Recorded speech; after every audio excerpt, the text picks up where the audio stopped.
If I could do that cringy smile to this question, I would. As many of you know, my ex-husband began as my alias ecclesiastical abuser.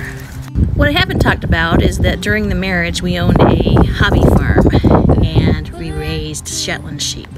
And my abuser worked in his disability. He was a teacher for the blind.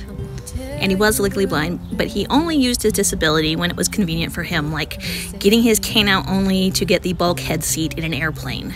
But he insisted he still could drive. He had these big glasses with like a telescopic lens on them to insist that he was sighted enough to drive, even though he almost killed us a couple times. He would take my little ones out on the tractor and like drive along the side of the road.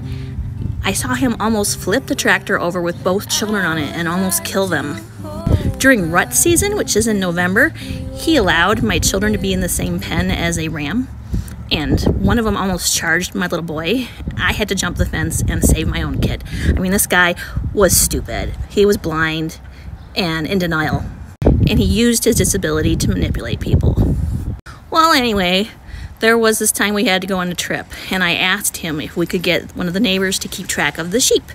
We got in a big argument. Of course, he won because he was right. There was no danger for the sheep. We came home to find one of our yearling lambs caught in the fence. He'd been trying to get through to get to the neighbor's grass and had died. So we had to deal with this corpse, burying it and everything. And while we were dragging this dead body, the sheaths on his horns came off. We had 2 of them. And my asshole ex-husband insisted on keeping them because he was going to take the ram's horns and embed them into a bike helmet so he could drive around like some kind of stud with these fucking horns in his helmet. Of course, this appalled me. So one of the things I took with me on the day I left him was one of those horns. After all, you know, he gets one, I get one. That's how you split things up. I gave that horn to my friend who was a seminary teacher so that she could have the shofar she had so desperately wanted. And I left him with 1 horn. When he continued to be an asshole, this kind of evolved into me calling him Butthead. Butt as in a ram.